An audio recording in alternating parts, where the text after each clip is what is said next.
காமெடியால நம்ம எல்லாரையுமே ஆட்கொண்ட திரு கோதண்டம் அவர்களை அன்புடன் பேச அழைக்கிறோம். முதல்ல எனக்கு மட்டும் ஒரு சில வார்த்தைகள் அப்படின்ற வார்த்தையை விட்டாங்க. அதனால நான் எவ்வளோ வேணா பேசுவேன். எல்லாருக்கும் அதை சொன்னாங்க, எனக்கு சொல்லலை. மேடையில் அமர்ந்திருக்கக்கூடிய அத்தனை திரையுலக ஜாம்பவானுக்கும் என்னுடைய வணக்கம். தயாரிப்பாளருக்கும் இயக்குனருக்கும் நன்றி. ஏன்னா அவர் கூப்பிட்டாரு, ஒரு பேமெண்ட் கொடுத்தாரு, அதனால நன்றி, உங்களுக்கெல்லாம் வணக்கம். அப்புறம் இந்த படத்தை வெற்றியாக்க காத்து கொண்டிருக்கும் ரசிக பெருமக்களுக்கு மனமார்ந்த நன்றி தெரிவிச்சுக்கிறேன். மிக முக்கியமான ஒரு விஷயம் என்னன்னா, 2.25 மணி நேரம் 2.5 மணி நேரம் படம் எடுக்கிறாங்க. அதுக்கு எவ்வளோ கஷ்டம் தெரியும். ஷார்ட் ஃபிலிம் ஒரு 1/2 hour எடுப்பாங்க, அதுக்கான கஷ்டம் தெரியும். விளம்பர படம் ஒரு 30 செகண்ட் எடுப்பாங்க, அதுக்கான கஷ்டம் தெரியும்.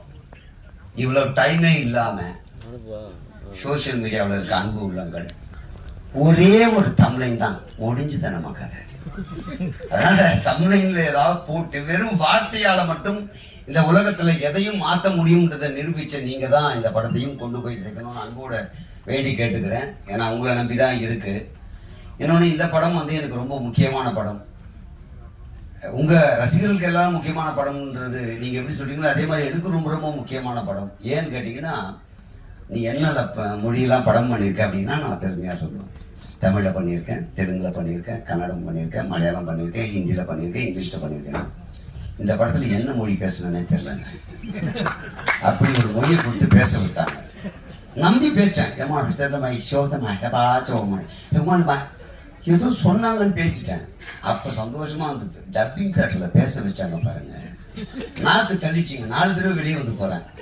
அது அப்படி இல்லை, நல்லா கேளுங்க. ஒரு தடவை பைலட்டில் நம்ம ஹம்மா வச்சு நம்ம அப்படி இல்லைங்க, கொஞ்சம் ஏற்றி பேசுகிறேன். அப்படி வரக்கூடாதுங்க. டைரக்டர் உங்களுக்கு கேட்டு இன்ஜினியர் ஒரு வழியாகி, நான் ஒரு வழியாகி, சார் வேறு யாருன்னா டப்பிங்க அவங்களுக்கு கூப்பிட்டு பேசுங்க சார், வெளியே போய்ட்டு வரும். வெளியேனா கூட எனக்கு கேட்டு வெளியே அனுப்பலை. ஓடிடுன்னு ஒரு பயம் இருக்கல. ஏன்னா என் முகம் அந்த அளவுக்கு மாறி போச்சு. வெளியே போயிட்டு டீ குடிச்சிட்டு ஹாட் வாட்டர்லாம் கொடுத்தாங்க, குடிச்சிட்டு திருப்பி வந்தேன்.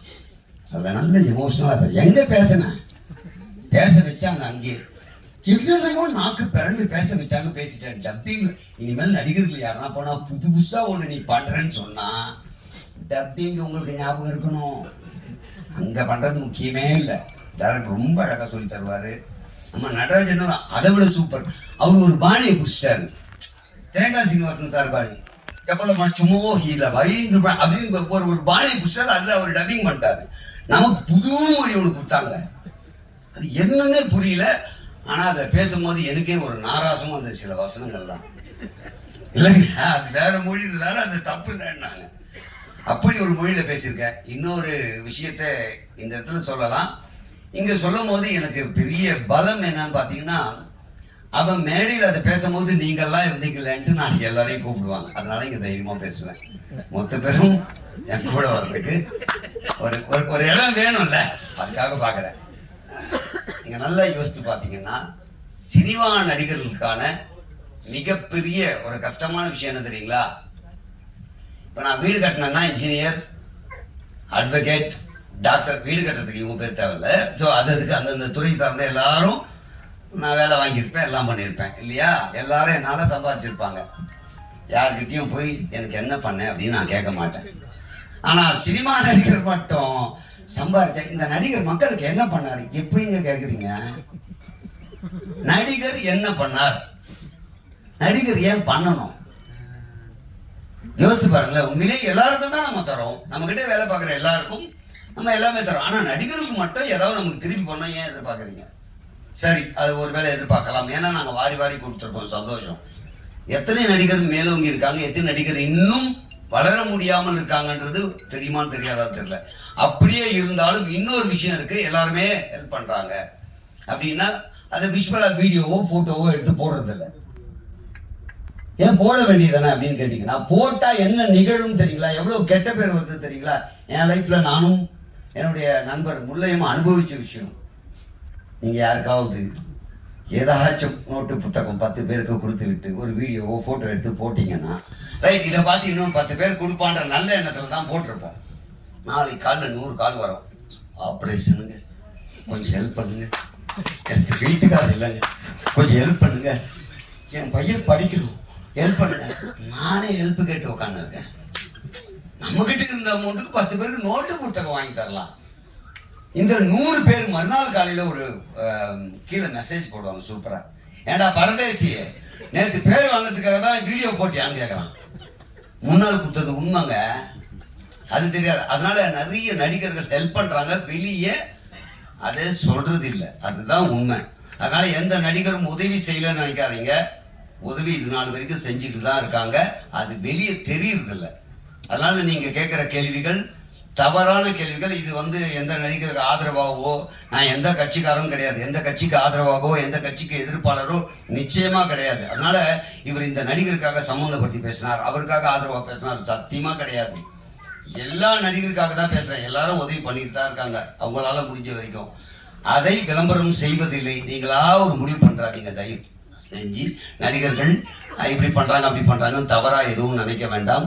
இன்னொன்று, இந்த படத்துல நட்டு சார் இனிமேல் நிறைய பேர் இந்த படம் ஒர்க் பண்ணவங்க எல்லாம் தெரியும், அடுத்து அவரை வச்சுதான் படம் பண்ண நினைப்பாங்க. ஏன்னா எல்லா துறையிலுமே தலையீடு இருக்கும், நமக்கு வேலை மிச்சம். அதாவது அவங்கவுங்க வேலை பார்த்தாலும் இவர் வருவார், வை அது போதும், ஓகே ரைட் போகலாம். நமக்கு வேலை மிச்சம், டைம் மிச்சம், பணம் மிச்சம். அதனால அவரை போட்டு படம் எடுத்தால் நிச்சயமா நமக்கு பணம் சேவ் ஆகும். பணம் மட்டும் சேவ் ஆகிறதுல நல்ல படமும் கிடைக்கும் அப்படின்ற முழு நம்பிக்கையோட தயவு செஞ்சு தியேட்டருக்கு படம் பாருங்க. இதை பல தடவை சொல்லியிருக்கேன். ஏன் திருப்பி திருப்பி சொல்றேன்னா, நீங்கள் கொடுக்கின்ற இந்த டிக்கெட்டு பணம் தனிப்பட்ட ஒரு நபருக்கு அல்ல, இந்த படத்தை நம்பி இருக்கக்கூடிய இயக்குனராக இருக்கட்டும், எடிட்டராக இருக்கட்டும், பாடலாசிரியர், இசையமைப்பாளர், நடன அமைப்பு இயக்குனர், சண்டை பயிற்சி, இவங்களுக்கு மட்டும் வாழ்க்கை இல்லை, நடிகருக்கு மட்டும் வாழ்க்கை இல்லை, டெக்னீஷியன் இதுக்கு பின்னாடி பணிபுரிகிற அத்தனை பேருடைய வாழ்வாதாரத்துக்காக நீங்கள் கொடுக்கின்ற இந்த பணம் எங்கள் வாழ்க்கையை உயர்த்தும் என்பதனால் தேட்டரில் தயவு செஞ்சு படம் பாருங்க. தமிழ் இண்டஸ்ட்ரி நல்லா இருக்கணும்னா நிச்சயமா தேட்டருக்கு படம் பார்க்கும்போது மட்டும்தான் அது வெற்றியடையவும் முடியும், எங்க வாழ்வாதாரமும் உயரும். ஒன்று. இன்னொன்று, நான் ஒரு ஐடியா கொடுக்குறேன், முடிஞ்சா வர திரைப்படங்கள் அப்படி பண்ணலாம். ஏன் தேட்டருக்கு வரலன்னா செலவாகுது. இனிமேல் இப்படி பண்ணுவோமா, டிக்கெட் வாங்கிட்டு தேட்டருக்குள்ள வந்தா பெண்மணிகள் ஃபேமிலியோட வரணும்.